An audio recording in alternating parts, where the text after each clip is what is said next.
saya.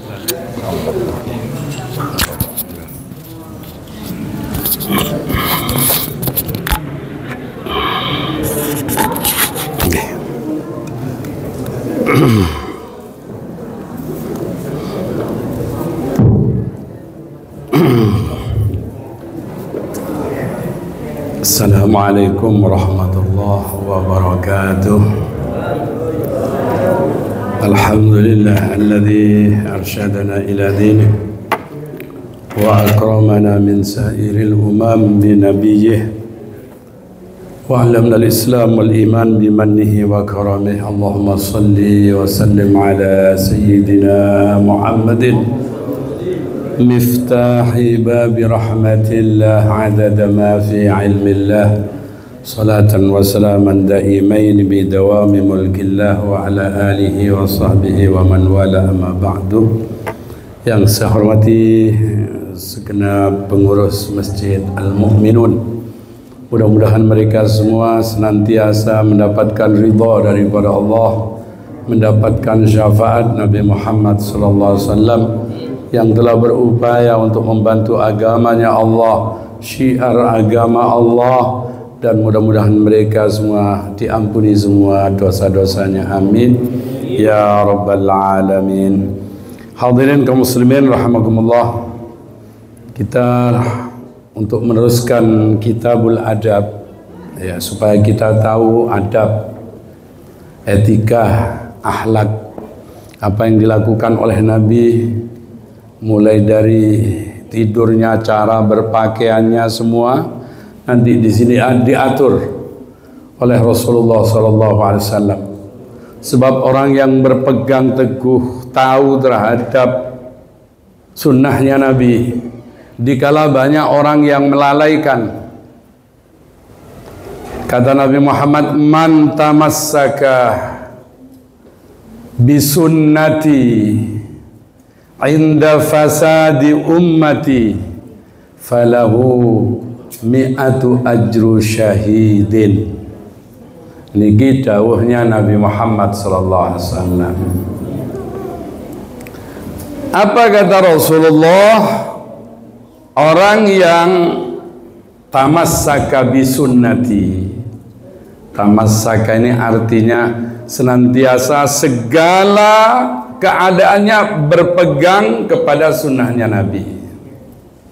Cara tidurnya sebagaimana saya sampaikan pada pertemuan yang kemarin, setidaknya berwudu, tidurnya menghadap ke arah kiblat, itu sunnah Nabi ya. Orang yang mengetahui sunnah Nabi inda fasadi ummati, kata Nabi Muhammad, dikala banyak umatku yang rusak akhlaknya, inda fasadi ummati. Ini kan zaman Masya Allah ya, enggak seperti zaman kita dulu, bapak-bapak yang sudah sepuh-sepuh ini. Anak sekarang kalau tidak dibiasakan seneng datang ke masjid, kalau tidak dibiasakan mereka itu diajari fikih, cara-cara sholat, cara-cara akhlak, ini mereka nggak punya akhlak jadinya. Kalau dulu kita belajar madrasah ya, jadi selain ngaji, belajar fikih, anak-anak ini ya minimal baca Safinah, baca Sulamut Taufik tuh zaman dulu, setidaknya untuk modal bisa ibadah ya. Sekarang sudah nggak ada ya. Paling anak-anak belajar TPA, setelah SMA sudah dianggap baca Al-Quran itu sudah selesai. Padahal ilmu Al-Quran itu panjang Bapak Ibu ya. Belum lagi mampu menghayati bitadabburil makna ya. Kalau zaman dulu kan memang diajarkan, ada sekolah apa ngaji, ada madrasah ya, juga ada sekolah SD ya. Diajar kena akhlak. Makanya kita saat ini belajar akhlak seperti dawuh Nabi Muhammad tadi SAW yang saya artikan, Man tamassaka bi sunnati inda fasadi ummati falahu mi'atu ajru syahid. Masya Allah, besarnya pahalanya di zaman akhir. Zaman akhir ini lebih besar pahalanya Pak, karena lebih besar tantangannya. Ya, tidak seperti zaman dulu kita. Kalau sekarang besar pahalanya, orang yang berpegang kepada sunnah Nabi dikala inda fasadi ummati, dikala umatku sudah banyak yang rusak, tidak mengenal akhlaknya Nabi Muhammad, maka orang yang berpegang teguh pada sunnah Nabi itu oleh Allah diberi pahala setara 100 orang mati syahid. Falahu mi'atu ajri syahid.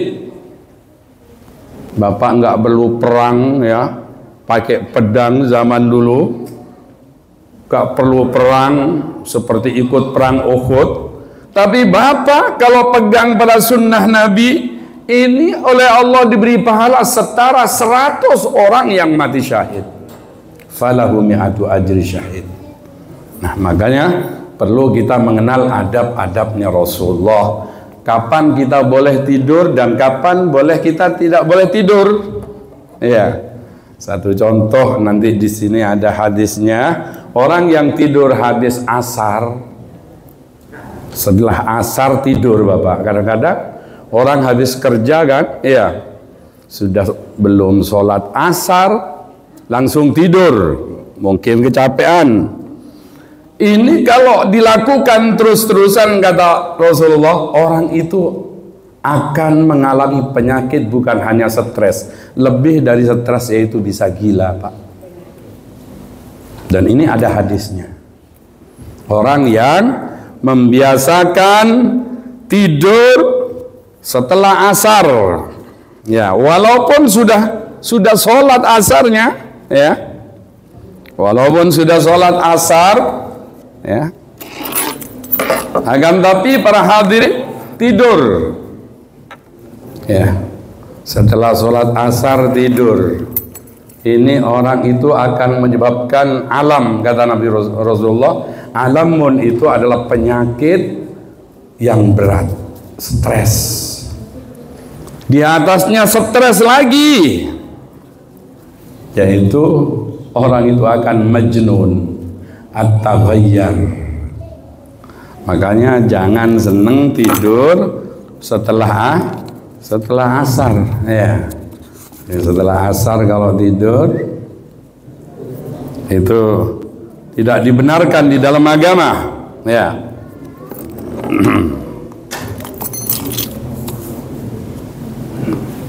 Apa kata Nabi Muhammad SAW? Man nama ba'da salatil asri fa asabahu lamamun, ya. Jadi dikatakan oleh Rasulullah, orang yang tidur setelah asar maka dia, kalau dibiasakan, kecuali uzur Pak, sakit Bapak, nggak enak badan, ya itu tidak apa-apa.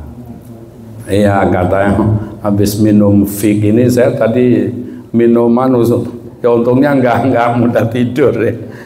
Tapi sudah penyembuhan ini Pak, kemarin kena batuk ya, tapi sekarang batuknya sudah, gatalnya hilang di leher, tapi suaranya masih belum pulih ya. Mudah-mudahan Bapak semua sehat-sehat ya, sehat dunia, sehat akhirat ya, dan mudah-mudahan senantiasa diberi rizki ya, yang barokah oleh Allah Subhanahu wa Ta'ala. Jadi dikatakan oleh Nabi, man nama ba'da salatil asr fa asabahu lamamun, orang yang biasa tidur setelah asar maka akan terkena penyakit gila yang tidak mudah disembuhkan, ya. Bahkan di situ Nabi Muhammad, fala yalumanna illa nafsah, ojo manglu-manglu, jangan sampai menyalahkan siapapun kecuali menyalahkan dirinya, ya. Fahdaru, ya. Jadi Al-Imam Najimuddin, ya, tidur ini dari segi waktunya terbagi menjadi 5 bagian, Pak. Ada tidur yang istimewa, tidurnya sebentar tapi rasa lama. Ini diajarkan oleh Nabi Muhammad, ya. Tidur sebentar tapi rasa lama, ya. Tapi ada tidur lama, ya, rasa sebentar, ya, kurang aja tidur, maunya tidur terus, kan begitu ya. Jadi ailulatun, yang pertama dilarang tidur ini waktu ailulah. Apa waktu ailulah? Ailulah ini adalah kemiskinan. Kalau orang biasa tidur, ini jauh rizkinya. Kapan tidurnya? Setelah sholat subuh. Memang sholat subuh, Pak, tapi belum matahari ini terbit, belum siang, ya, belum boleh melaksanakan sholat isyraq. Artinya belum muncul matahari, sudah tidur lagi, saking ngantuknya, mungkin nonton bola, ya, biasa kan nonton bola, tapi kan itu sekali-kali aja, ya. Tapi kalau terus-terusan menjadi kebiasaan, subuh sudah assalamualaikum, bluk turu maneh, ya, biasanya kan begitu, ya. Itu enak tidurnya itu, ya. Habis subuh kan begitu assalamualaikum, wis gak sempat wiridan. Kenapa? Saking ngantuk tidur, ya. Ini tidur yang menyebabkan kemiskinan. Larangan tidur, ya, setelah subuh, sebelum terbit matahari, kecuali setelah matahari terbit, para hadirin, yang sekiranya kita boleh untuk melaksanakan sholat duha, itu sudah tidak apa-apa. Tapi sebaiknya kita, ya, bekerjalah, jangan tidur, kan begitu, ya. Tapi kalau sudah terbit matahari, ini kemakruhannya sudah hilang. Terbit matahari sekira 1 tombak. Ukurannya orang sudah selesai sholat isyraq atau sholat duha, ya. Nah, itu namanya tidur yang dimakruhkan, tidur setelah sholat subuh, ya. Ada tidur yang namanya failulatun, failulah, ada ailulah, karena ada 5 tadi, ya. Ada failulah, ya. Ini tidur yang juga kurang baik, ya. Walaupun kemakruhannya sudah hilang, tapi pas matahari terbit itu tidur, ya. Kenapa? Itu badannya akan lemah, sakit semua, Pak, badan, tangi turuni, melemahkan badan. Ini diajarkan dalam agama, ya. Ada ailulah, ada failulah, ya. Jadi kalau ailulah tadi setelah subuh langsung tidur, itu udah makruh, menyebabkan orang itu miskin. Apa kalau orang Jawa bilang apa, rezeki ini wis dipatuk ayam wisan, entek wisan, ya, seakan-akan seperti itu. Ada lagi tidur, para hadirin, ya, matahari terbit tapi kurang dari 1 tombak. Mataharinya terbit tapi kurang dari 1 tombak. Saking ngantuk, wis, ya, nggak nunggu waktu duha, ya, itu failulah namanya. Itu kalau tidur rasa badan sakit semua. Kalau orang Madura nyong-ronyo, ya, nyong-ronyo namanya itu, ya. Bangunnya itu, Pak, sakitan semua, kurang fit, ya. Nah, itu namanya failulah. Ada tidur yang baik, tidur sehat, tidur membuka pikiran, ya. Dan tidur ini tidur sunnah, ya. Qailulatun, itu namanya qailulah, pakai qaf. Kalau yang tadi yang kurang bagus pakai fa, failulah. Yang kurang bagus lagi setelah subuh ailulah. Ini memang diajarkan dalam agama. Kalau tidur qailulah, ulama ada dua. Ya. Ada sebelum duhur, 1 jam sebelum duhur. Itu kalau tidur sebelum duhur, ya, nanti duhur bangun, tidur sebentar, itu terasa lama. Atau setelah sholat duhur.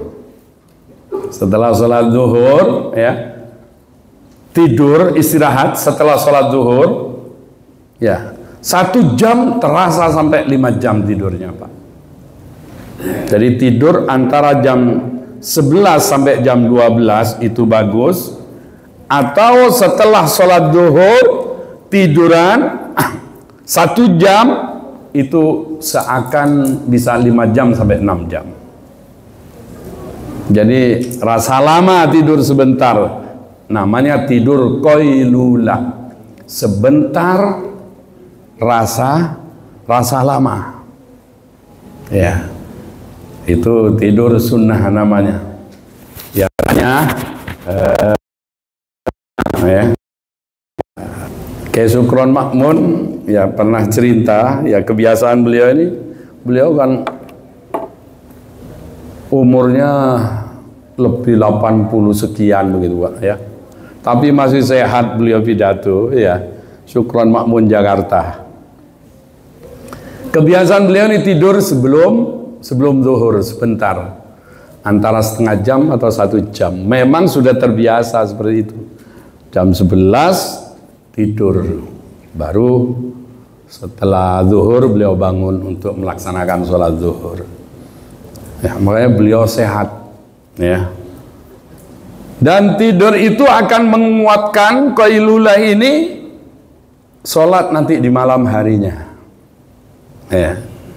Jadi akan mudah untuk bisa melaksanakan sholat tahajud, ya. Itu namanya qailulah.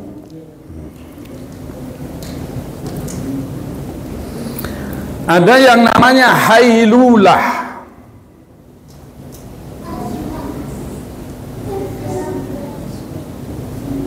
Ya. Kapan tidur hailulah ini para hadirin? Ya, hailulah ini di sini pencegah antara dirinya dan sholat zuhur, yaitu tidur setelah adzan zuhur sebelum sholat zuhur. Adzan zuhur sudah berbunyi, turu. Nah, itu namanya tidur mencegah dirinya dari sholat zuhur. Ini tidur yang tidak baik, ya. Kalau sebelumnya sekalian zuhur bangun, itu Masya Allah, itu yang disunnahkan, ya. Kalau tidur sudah adzan zuhur turu, ya, nah itu yang tidak bagus. Nah. Apa yang menyebabkan tidur itu bahaya, Pak? Waktu kapan? Ini diajarkan dalam semua agama, ya. Dalam agamanya diajarkan. Islam itu begitu lengkap, Masya Allah. Ada namanya tidur yang sangat dilarang, ya. Kalau setelah asar itu kan menyebabkan gila. Kalau ini para hadirin, ya, tidurnya orang ghailulah, menyebabkan dia mudah terkena sihir, terkena kerasukan setan, ya. Tidur yang binasa di sini, ghailulah. Kapan? Setelah maghrib turun isya. Bapak tidur setelah maghrib, sebelum isya. Kalau setelah isya memang dianjurkan. Silahkan setelah isya, sholat isya, Bapak tidur supaya dapat menolong nanti sholat tengah malam qiyamul lail, itu bagus. Ya. Kalau orang biasa tidurnya habis sholat maghrib, turun isya, ya, akan menyebabkan itu orang binasa, celaka, ya, bisa membuat celaka pada dirinya, pada tubuhnya, ya. Nah, ini tidur-tidur yang tidak diperbolehkan. Jadi tidur yang bagus itu hanya tidur sebelum zuhur jam 11 atau setelah zuhur. Biasanya setelah zuhur itu orang juga tidur nggak lama-lama sudah terasa lama. Ya, habis salat zuhur kok tidur. Itu terasa lama. Ya. Ini anjuran dari Nabi Muhammad sallallahu alaihi wasallam. Jadi paling tidak, Pak, yang harus kita ketahui, jangan tidur setelah sholat asar. Jangan tidur setelah sholat maghrib. Ini dua ini. Jangan tidur setelah sholat subuh. Itu menyebabkan sakit-sakit semua badannya. Ya. Paling tidak ini harus kita jaga. Ya. Ada kalau Bapak kepingin tidur kemudian mimpi, kalau mimpi itu menjadi tanda sebagai contoh penghuni surga. Tidur bagaimana para hadirin? Ya. Kalau Bapak mimpi,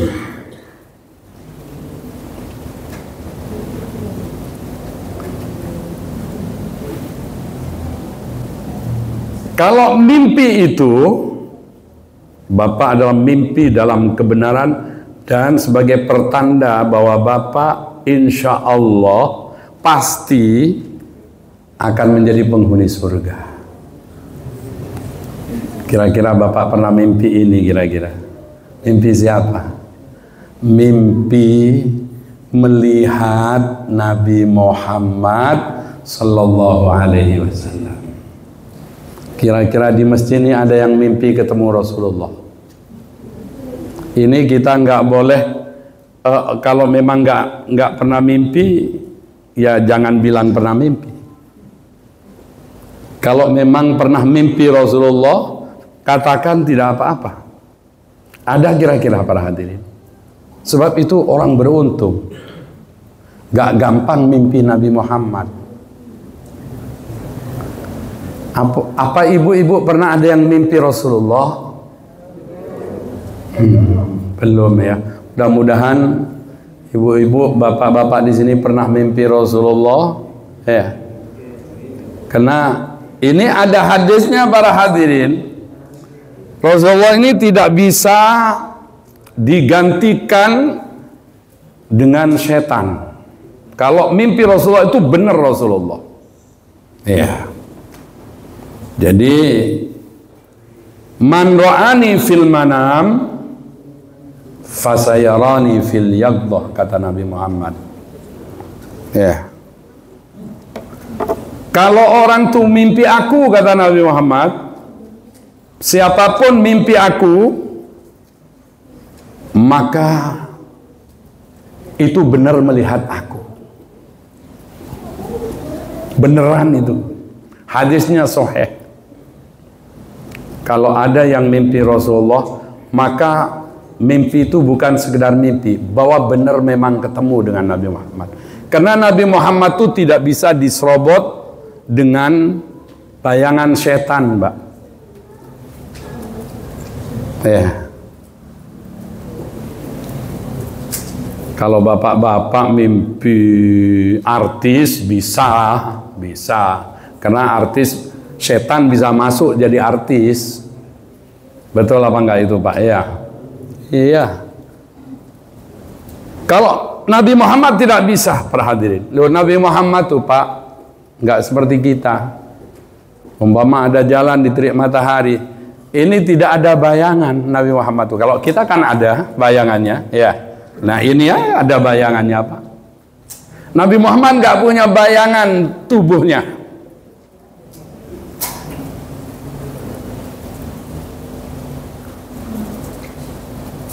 Ya, bayangan tubuhnya Nabi Muhammad nggak ada Pak. Biasanya kalau kena lampu kita jalan kan ada bayangan itu ya. Nabi Muhammad tidak ada. Nabi Muhammad juga para hadirin nggak pernah disentuh lalat, nggak pernah. Nggak pernah nempel sama Nabi Muhammad Pak. Ya. Apalagi setan mau menyerupai Nabi Muhammad, nggak ada. Makanya orang kalau mimpi Nabi Muhammad fasayarani fil yaqdha, bahwa mimpi itu benar-benar ngelihat Rasulullah SAW. Ya. Jadi belum ada yang mimpi Nabi Muhammad ya. Belum, mudah-mudahan bisa mimpi. Karena kalau mimpi Nabi Muhammad dikatakan dalam hadis ini, dia dipastikan insya Allah imannya ditetapkan dan menjadi penghuni surga. Loh ya, apa caranya bisa mimpi Nabi Muhammad? Kalau para aulia wassalihin tuh, ya, kalau kepingin ketemu Nabi Muhammad selalu nggak pernah gagal Pak. Ya. Habib Abdullah bin Alwi Al-Haddad itu yang mengarang Ratibul Haddad itu, kalau ada hadis yang meragukan beliau, ini hadis ini sahih, benar nggak dari Nabi Muhammad atau tidak, beliau katakan, aku tidur dan tanya langsung kepada baginda Nabi Muhammad SAW. Jadi ketemu dalam mimpi. Itu kalau ulama. Jadi diniati mimpi Nabi, pasti mimpi Nabi. Sama dengan Syekh Yasin bin Isa Al-Padani. Kalau ada orang tanya ini hadis, ya Syekh, Yasin sudah meninggal ya. Beliau lahir di Mekah walaupun aslinya orang Padang. Ya. Nah, makanya beliau dinamakan Syekh Yasin bin Isa Al-Padani. Asal Padang, mungkin datuk-datuknya dulu ya, tapi lahirnya beliau di Mekah. Bapaknya sudah lahir di Mekah, kakeknya lahir di Mekah. Sehingga beliau istilahnya warga negara Arab, Al-Makki. Ya. Beliau itu dikatakan musnidud dunya, yang punya sanad hadis-hadis ya. Itu adalah Syekh Yasin, meninggal sudah. Ya, tahun 90 sekian meninggal. Itu kalau ada hadis yang meragukan, nanti saya tanyakan kepada Rasulullah. Ya, melalui mimpi. Itulah orang-orang yang istimewa. Ya, apa caranya bisa mimpi Rasulullah? Satu, memang hatinya bersih Pak. Ya, hati ini bersih. Tidak ada hatinya itu sifat iri, sifat dengki. Gak bisa mimpi Nabi Muhammad kalau masih ada sifat iri dengki. Ini yang pertama. Hatinya bersih. Wes ngalah terus. Wes istilahnya moco solawat terus. Orang yang sering baca solawat Sallallahu ala Muhammad, ya, artinya menunjukkan kerinduan sallallahu ala Muhammad, sallallahu ala Muhammad, sampai turu tiap hari dengan niat rindu dengan Nabi Muhammad, maka Rasulullah akan datang. Kalau Rasulullah datang sebagai tanda bahwa orang itu akan menjadi penghuni surga.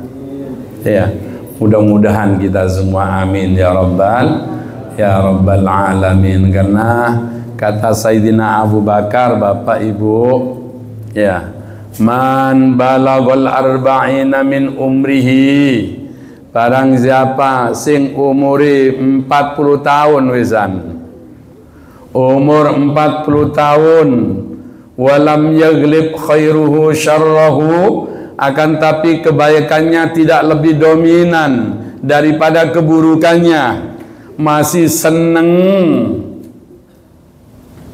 ya zalim sama orang, masih seneng dengki sama orang, artinya kebaikannya tidak lebih dominan daripada keburukannya, umurnya sudah sampai 40 tahun. Apa kata Sayyidina Abu Bakar? Falyatajahad ilan nar, maka siap-siaplah orang itu akan menjadi penghuni neraka.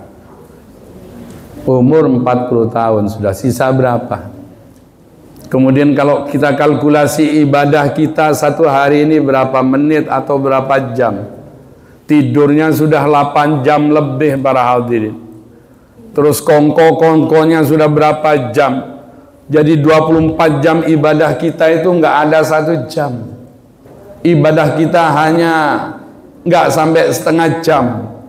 Ya, umur sudah 40 tahun, kurang api. Ya, bersiap-siap katanya, bersiap-siap untuk menjadi penghuni neraka. Na'udzubillah. Mudah-mudahan kita semua para hadirin akan oleh Allah Subhanahu wa ta'ala senang di masjid, anak-anaknya senang di masjid, diberi hidayah. Orang yang semacam ini oleh Allah nanti akan diberi hadiah. Apa hadiahnya? Keluarganya akan dikumpulkan dalam satu istana surga, tidak akan dipisahkan. Suami, istri, anaknya ngumpul, bahkan ketemu dengan orang tuanya istri, ketemu dengan orang tuanya suami, semuanya dalam satu istana. Maka mudah-mudahan kita semua para hadirin termasuk orang yang akan bertemu dengan Nabi Muhammad SAW. Demikian barangkali apa yang dapat saya sampaikan. Mungkin ada yang kurang jelas, silahkan. Ada yang mungkin mau bertanya. Wallahu muwaffiq ila aqwamit thariq. Assalamualaikum warahmatullahi wabarakatuh. Assalamualaikum. Tanya tentang sunnah tadi. Ini apakah semua sunnah atau kita misalkan tidur terlebih dahulu kemudian kita itu termasuk mengawalkan sunnah itu walaupun kecil itu termasuk ya? Jadi apapun yang kita lakukan, yang kita niatkan sunnah, niat itba' lin nabi, turune niat itba' lin nabi Muhammad SAW. Berpakaian seperti jenengan ini kan pakaian ikut itba' lin nabi. Tapi kalau nggak ada niat, wah itu pakaian tradisi. Tapi kalau umpama pakaiannya niat berpakaian ini untuk ikut Nabi Muhammad SAW, menutupi aurat, itu dapat pahala. Tidurnya apa segala macam. Makanya para ulama 24 jam niku nilainya ibadah. Turune yo ibadah, nggih kan? Turune ibadah, apalagi ibadahnya. Tidurnya sudah ibadah. Lo makan dengan niat agar supaya kita kuat untuk ibadah, wis jadi ibadah. Jadi semua niat makan untuk ibadah, semua ikut sunnahnya Nabi Muhammad. Rasulullah makan tuh lil kuwatil ibadah. Matan nggih. Jadi kalau kita niatkan sunnah maka jadi sunnah nggih. Monggo. Mungkin ibu-ibu. Nggih, monggo. Silakan santai mawon, Pak. Ibu-ibu ada yang mau bertanya? Alhamdulillah. Monggo, nggih. Nggih, monggo.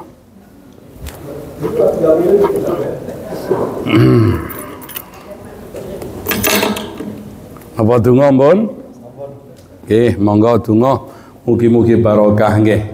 Barokah umure, barokah rezekine, barokah anak-anaknya semua. Jadikan anak yang barokah soleh solehah dan mudah-mudahan sukses semua. Ala hadhihi al-Fatihah. Bismillahirrahmanirrahim. Ar-Rahmanir-Rahim. Maliki yaumiddin. Iyyaka na'budu wa iyyaka nasta'in. Ihdinas siratal mustaqim. Siratal ladzina an'amta 'alaihim ghairil maghdubi 'alaihim waladdallin. Bismillahirrahmanirrahim. Wassalatu wassalamu ala asyrafil anbiya'i wal mursalin.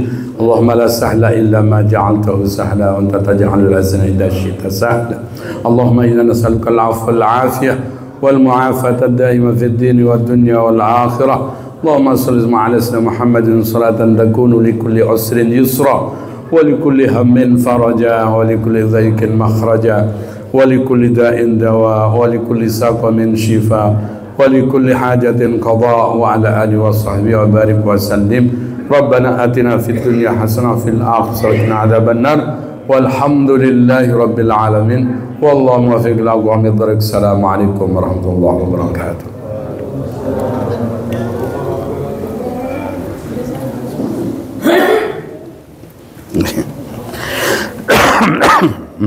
Si anu karen-karen